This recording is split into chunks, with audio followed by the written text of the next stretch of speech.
Excited to be live this evening. I have with me the quiet leader himself, Alain Hyppolite, and we're going to have a great conversation today about what it's like to be an introvert at work, what does it mean for your career, and just share strategies that we've used ourselves as quiet leaders to be able to excel in our careers. So, Alain, you want to introduce yourself? Yeah, listen, thank you so much for having me. This is my first time doing this, and we were just joking about how I had to meditate before joining the call. So I'm super excited to be here, and I know quite a few people are listening in. So hello to all of you, and thanks for taking the time.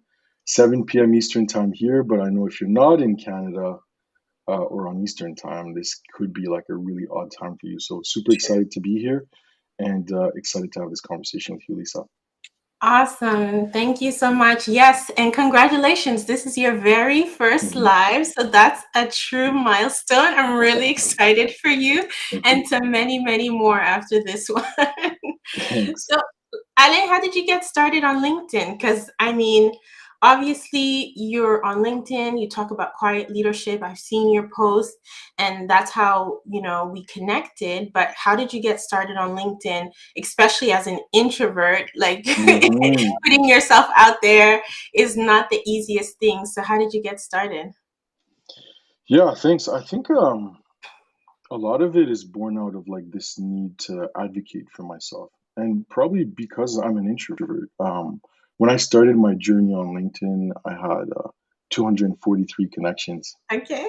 And it was less than 10 months ago. So I just started. Wow, recently. hmm And yeah, for me, like the journey has really been about sharing my ideas. But in this world, I mean, you're seeing it today, all these like layoffs and whatnot. If you want to make yourself hireable, but also expand your network, the Hmm. truth is you have to own the narrative on yourself, right? And the resume, like a CV, that's a very like old, dated um, narrative on you, and you need to kind of own that. And I mean, you're a hiring manager, Lisa. You've hired people before. Yeah. What's the first thing you do when there's a candidate's name that comes across your desk? You Google them, Google right? search them. Yeah, for sure. That's right. So I Yeah. think you'd be remiss not to like explore that opportunity. And I guess the thing I remind myself is like I've got all this like leadership experience over 10 years, and past me, like Alain from 10 years ago, would have loved to have received some of the advice that I'm putting out there, like just hearing some of the messaging that I'm putting out there. So for anyone that's kind of looking to put themselves out there or create a personal brand, that would be my advice for them. But Okay. Amazing. how about you? How about you, Lisa? Like you have an immense following, you have a huge brand, you're on like so many platforms. Tell us about yourself. Like where'd you start and what led you here? Good question. I started on LinkedIn. It's been 3 years now, like that I've been consistent on the platform.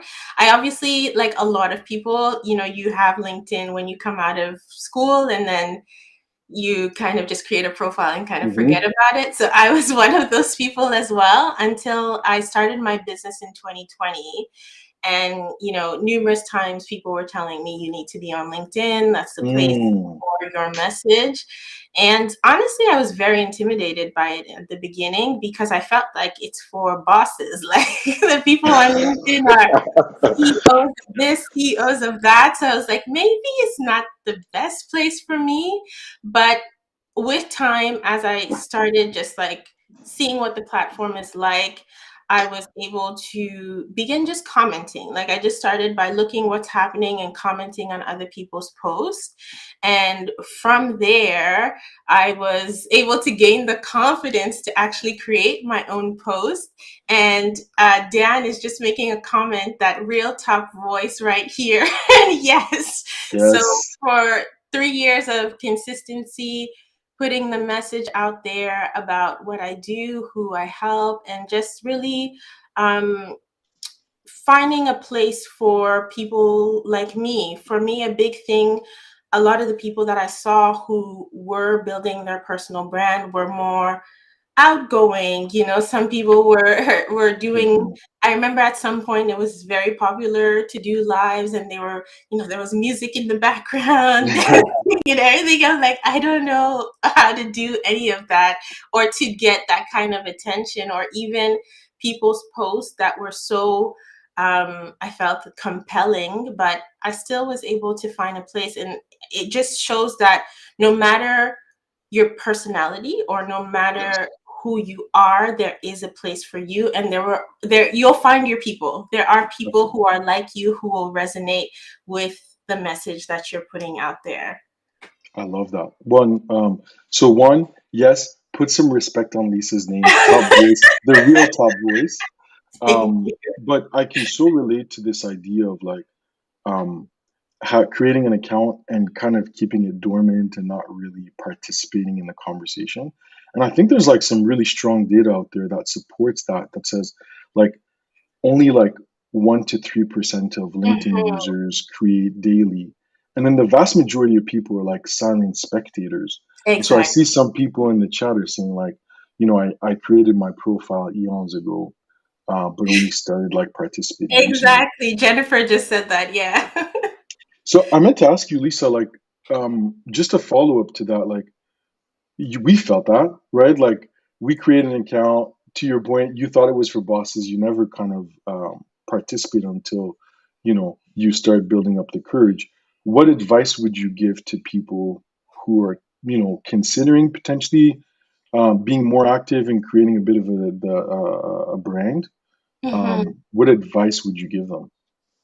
Yeah, I would say the first thing is have a clear goal in mind, Mm, because you can easily get lost. Like, there's so much going on the platform. It is a social media platform at the end of the day. So you can easily get lost with the scrolling, looking at what other people are doing. There are, people disagreeing and fighting, and there's a lot that happens. So you can easily get lost. So mm, having a clear goal of what you're trying to achieve, whether you're trying to land a new opportunity, whether you're just trying to expand your reach and your network, or even if you are a business owner who is trying to get clients, whatever it may be, having that clear goal in mind is the first step for you to now develop a strategy that will align with what you're trying to achieve. So I think that's the main thing that I would say. And then know who you're talking to as well. Your message is not going to be for everyone. There's so many times that I see on my posts, people are like, but I'm an extrovert. And I'm like, okay, well, it's not for you. Like, why are you here? The message is not for everyone. You will share content that will align with the people who understand, and other people will find creators that align with what they're interested in. So there are enough creators out there to be able to speak to different people and different audiences. But I would say that's the main thing: finding and understanding the purpose for your post, your content, and then knowing who you are talking to as well would be key. Um, mm-hmm. how about you on your end? What's your like top advice that you have for people who are trying to build their brand online? And especially as introverts, the big thing is like, it's a big step to put yourself out there, start building Mm-hmm. your personal brand on a platform like LinkedIn, knowing that it's a global platform. Anyone could come across your post, basically. Like, what advice would you give to someone who's in that position? Yeah, listen, there's a bit of self work that you need to do, but um, I think it's about also like having a bias for action, and Mm, like so many others, I've tried different things throughout my career and my life, and um, sometimes where you get caught up is like you want to execute perfectly, right? You want to yeah. have all the bells and whistles, and you get distracted because you're like, my website needs to be this best looking website ever, and my Yeah. posts need to have this kind of flair.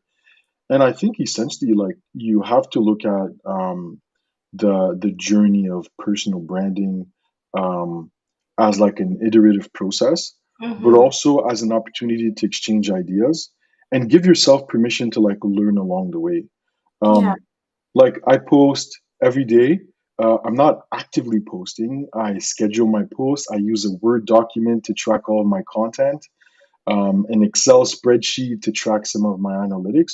I Okay. don't have like um, a fancy infrastructure to support my journey. So Mhm. that would be my advice to people if you're starting out and you want to own the narrative on yourself.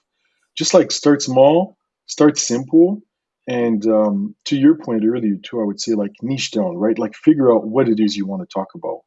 Mhm. um, the best way that it's been described to me is like this idea that like you niche down, so you find a niche and then niche down even more. And Okay. so I wanted to talk about leadership Yes. very broadly, and then I was like, well, that's too much. Like I think if I just talk plainly about leadership, there's going to be too many people talking about it, or too much competition. So I niche down to quiet leadership, kindness in leadership, and some related themes. Awesome. And Robert just added to what you were saying, good advice. I believe that it takes time to figure out your goal and your audience, a lot of trial and error. And I can definitely relate to that.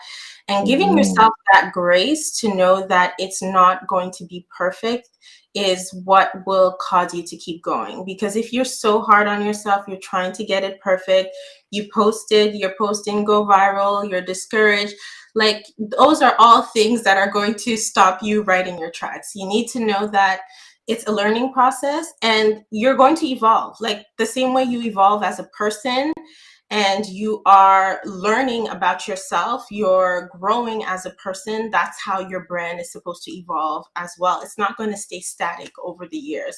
So definitely well said on that. So quiet leadership. It's Mhm. the main topic for the evening, and it's what we both talk about in our content.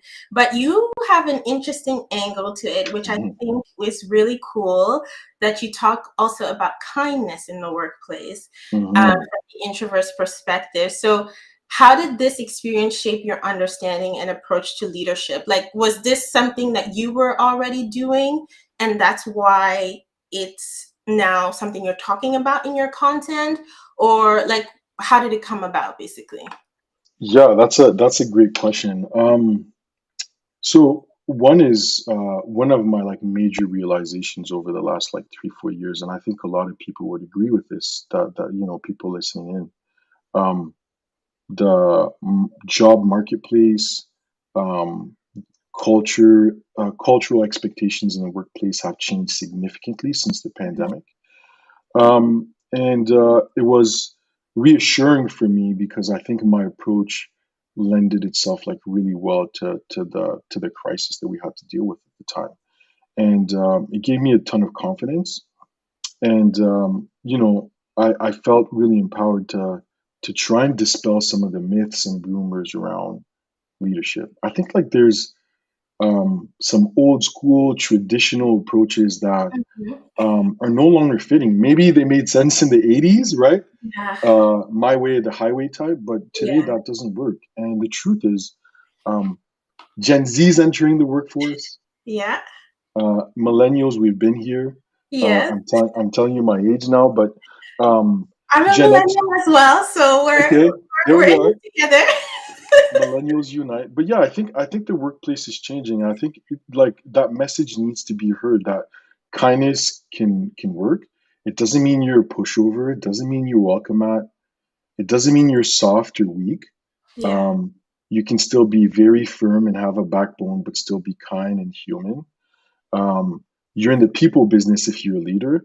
And then what I would add to from a quiet perspective, like I think there's a lot of misconceptions about introversion, right? Mhm. We're antisocial, and you wrote about it recently, but like we're antisocial, we're shy, we're sometimes seen as like not being able to speak up, but that's just not true, right? And so I felt it was super important that I put the message out there, and I think it's resonating well with some people. Yeah. And what's interesting for me is um, there's some people that I felt like this for a really long time. So my message is not as much as I try and say it's a new message. The truth is, I think a lot of people have felt like this a long time. So Awesome. Let's take a few step backs because we Mm-hmm. have some questions based on what we've Mm-hmm. been saying. So Jennifer says, right now I'm more about reading various posts. I haven't posted anything on of my own. So Jennifer, definitely been there, and I'm excited to see your first post. You can tag me when you do your first post. I Yes, will I will support you and encourage you on the first post. I love it. And then I saw Rob. Okay, Rob had a question here. So he said, how did you overcome perfectionism? I think this is when we were talking about personal branding and wanting Mm-hmm. to make it perfect.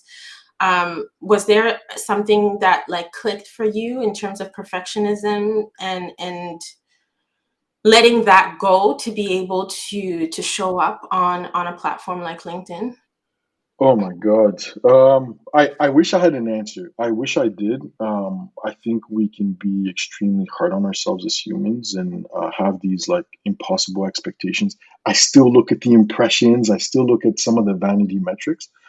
But I think um, uh, part of the journey is like understanding that you're starting from a place of very little knowledge, very little experience, and you have to. I think it maybe comes with maturity. Mm, I don't know where that comes from, but that's a great question. I would say I haven't mastered it just yet, but mm-hmm. I do think it's something you have to be okay with, like giving yourself permission to just try things. I think I'm seeing a lot of people that are really close to me, so I love seeing the activity here. But Patrick Desamours was sharing with us like start, fail, learn, improve. I Yeah, think that's kind of the mindset that I appreciate. And hi, Jennifer, by the way. Hey, JB. How about awesome. you? How about you, Lisa? How do you get over it? For me, even starting my business was a huge challenge because I wanted to start it for years, but I wanted it to be like perfect. So I was one course after the next book, this book, like I tried to crunch it all in my mind until I realized that if I don't start, I'm never actually going to learn through that process. And that was the big change for me, just generally. And I think that experience influenced different areas of my life. Um, and just being able to let go of that control, because I think that's really what perfectionism Mm, is all about. It's about you mhm, wanting to control things and you wanting to always um, be the one who dictates how things are going to work out. But we live in a world that we can't influence and control everything. yes. There's so much happening around us. So many things will influence your decisions. So many things will influence how things will happen. And so you can't control everything. And that was the big realization for me, that I can't control everything. Even if I put the post out there, I can't control who's going to see it. I can't control where it's going to go. But does it mean I'm not going to do it? No, I'm at least going to put myself out there and try and learn and adapt.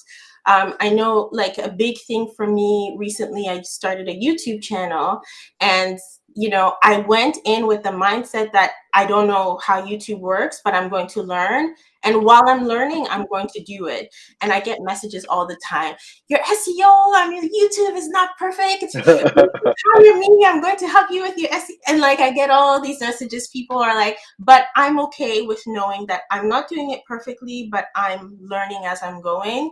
And I think it takes a lot of courage to be in a place that you actually know that what you're putting out there is not Hmm. perfect, but you're still doing it. But the beautiful thing about it is, in spite of that, I'm still able to help people and impact people's lives. And I see it every single day. People just thanking me for what I'm putting out there. Just today, I was reading a DM that I got from a person, and she was basically saying that she's never had a boss who is an introvert. So for her, all her leaders or all the people she reports to are extroverts. So she's never had that example. So she thought she wasn't made for leadership based on what Hmm. she saw as who is a leader. And Yes. so just by reading my post, she's been able to realize now that she can be a leader. And to me, that's a huge win. Like, come on, that's a life-changing realization that just a few posts I put out there impacted someone's life, that now they can see themselves as a leader. That's huge. So for me, That's super that's the powerful. win, you know? That's super powerful. One, if I could add too, like just around this idea of perfectionism, um, everyone's improvising. True. Like Yeah. absolutely everyone's improvising. Nobody has a grand plan. And some of my biggest learnings in the last couple of years too, and this goes back to Robert's question earlier. By the way, hey Joey, hey Zarina, my people. Um, Oh, I see Serena right here just made a comment. Yeah. some really, really brilliant people. But I what I love would say to Robert's point around perfectionism too is like I spent the last couple of years um, in a really curious place and asking experienced senior leaders very common questions like how do you handle engagement and culture in this post-pandemic world? How do you handle like strategy? Just trying to um, better myself and also network at the same time. it. And Hmm. you know what? Like some of the most seasoned leaders, when they responded, you could tell they were improvising and they were trying to Yeah. figure things out on the fly. So I Yeah. think it's a principle that applies to a lot of areas in our lives.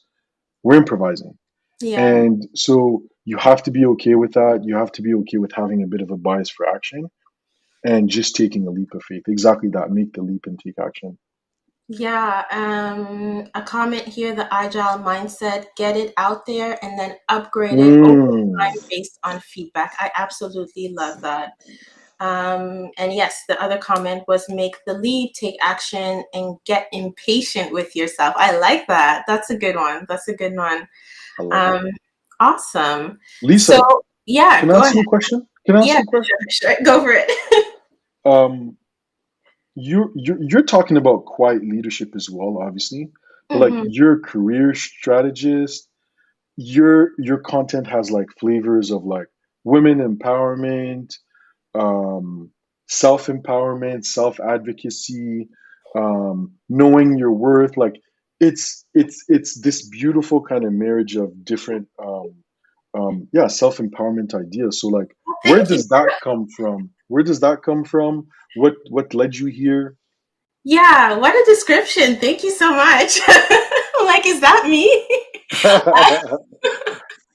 So yeah, I think it's mostly based on my story, and that's the most Mm, powerful thing about building your personal brand is that mhm, it's not you trying to be somebody else. It's not you pretending, and at the end of the day, that's absolutely exhausting. It's really me sharing different parts of my story about being, the first in my family to get an advanced degree, to work in an office setting, to be that person that was not connected to others, in the sense that when I finished my master's degree, I had lots of people like, oh, my aunt has a job here. They're going to hook me up mm, here. All these people had a network and connections from their family and their peers, but I didn't have that. And what did that mean for me? It meant that I needed to build my network. On top of that, being an introvert now meant that I had to be in so many uncomfortable situations that I mhm. just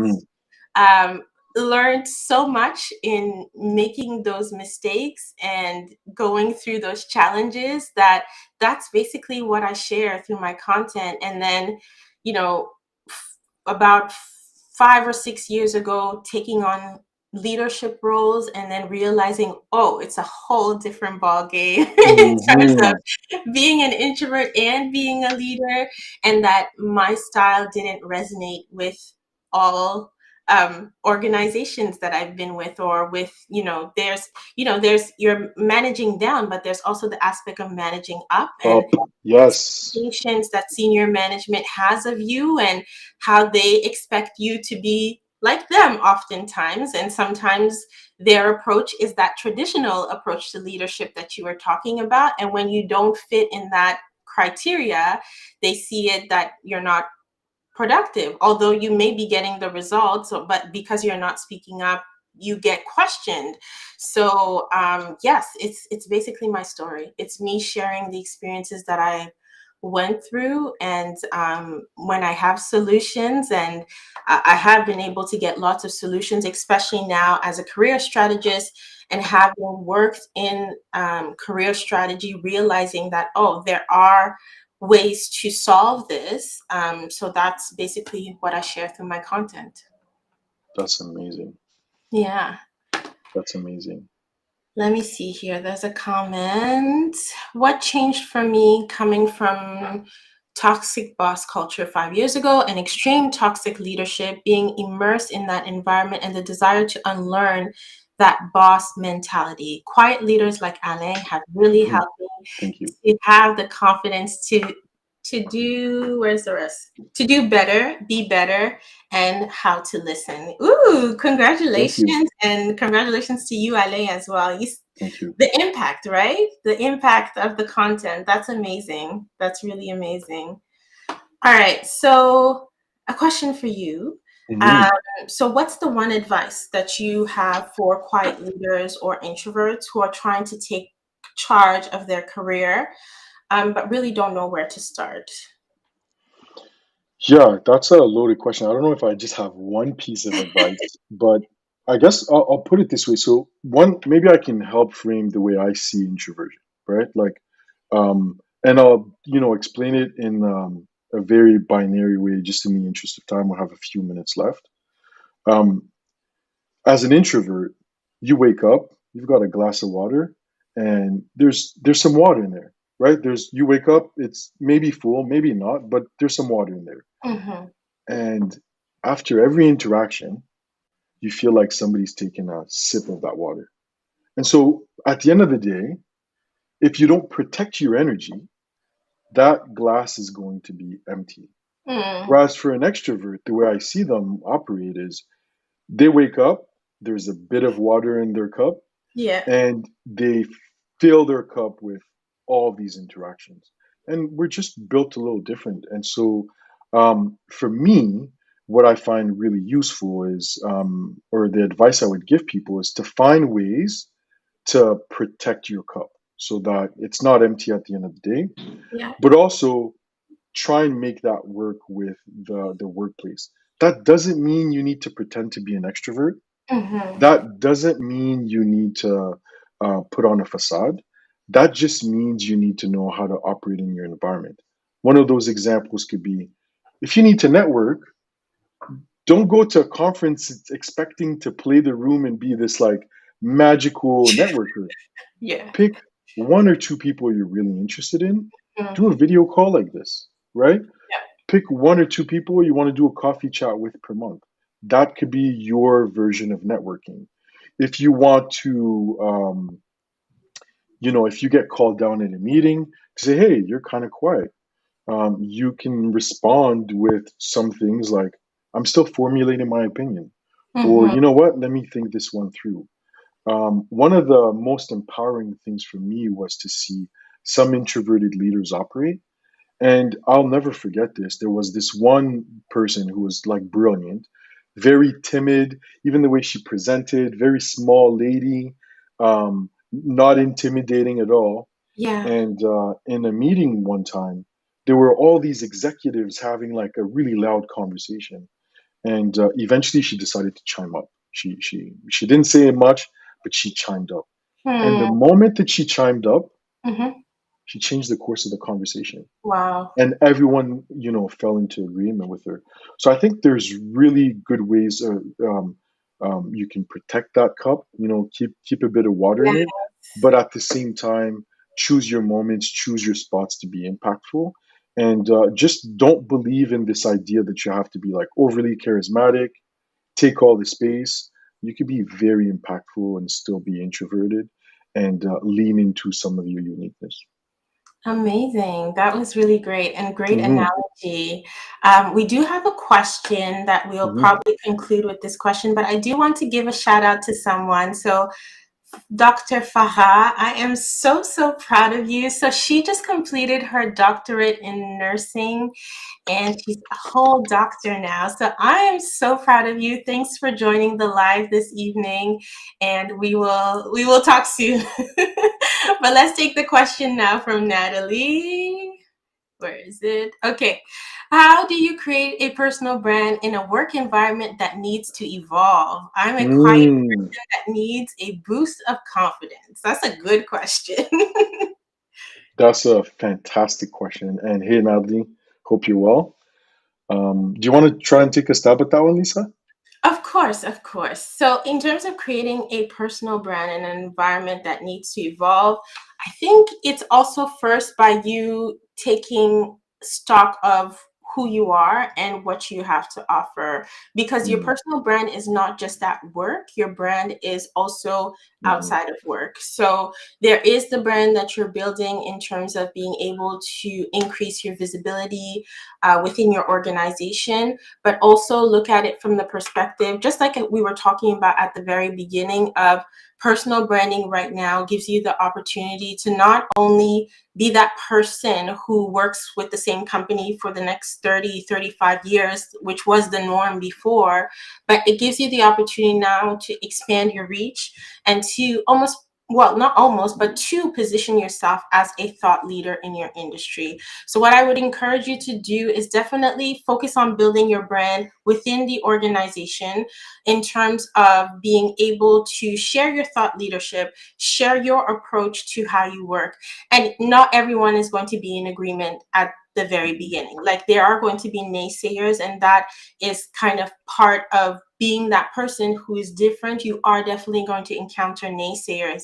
But also, with while you're building your brand within the work environment, I encourage you to also build your brand outside of mhm, work, to start increasing your reach, to start expanding your exposure and your visibility, because that's ultimately what's going to boost your confidence. It can be very discouraging to be in an environment where people don't recognize your worth, don't value what you bring to the mhm, table and what you have to offer. And I've been in that place where I've been in an environment like that.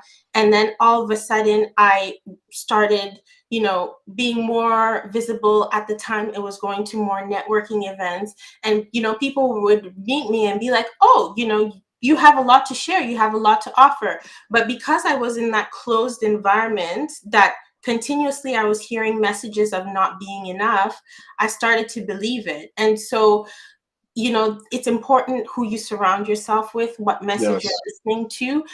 The solution is not always you have to leave. At the end of the day, that's not always a solution that anyone can just say, I'm going to change jobs. It's a big decision to make, right? So, but even within your current environment, you can still do things to be able to boost your confidence and increase your reach in your industry. So that's what I would say. Alain, if you have any other thoughts to add to that. Yeah, I mean, I can ramble on about this one because I think that's a really powerful question. To Lisa's point, like I think again, this idea of a personal brand is not necessarily exclusive to just the work environment, right? Like you got to think about it like at a broader kind of macro level. But what I would say is, like in terms of tactical things that you can do, I think um, like one of the biggest learnings for me as an introvert was like which extrovert in my environment can I use to Mm, um, potentially help advocate for me, yeah. speak on my behalf, be loud on my behalf? Which mentor can I potentially surround myself with? But also being okay with letting your work do the talking for you, right? I think there's like, as an introvert, we believe that building a personal brand or building a reputation, because believe it, like whether you accept it or not, you already have a personal brand. Mm-hmm. It's your reputation, Mm-hmm. and I think we sometimes fall under the there's like this fallacy that we need to be like this loud personality to have a really good reputation, right? And like impose ourselves. And that's just not true. You can let your work do the talking. You can surround yourself, like Lisa said, with the right people.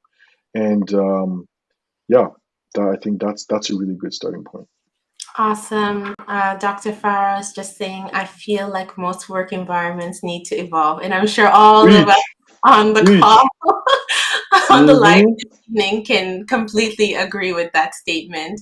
On that note, Alain, any final thoughts you want to share? Where can people find you? What's happening? Anything new that we need to know about that you have going on? Yeah, listen, I really appreciate the opportunity to share with you today. This was an amazing experience, and I love the things that we've heard from people today in the comments and that participation.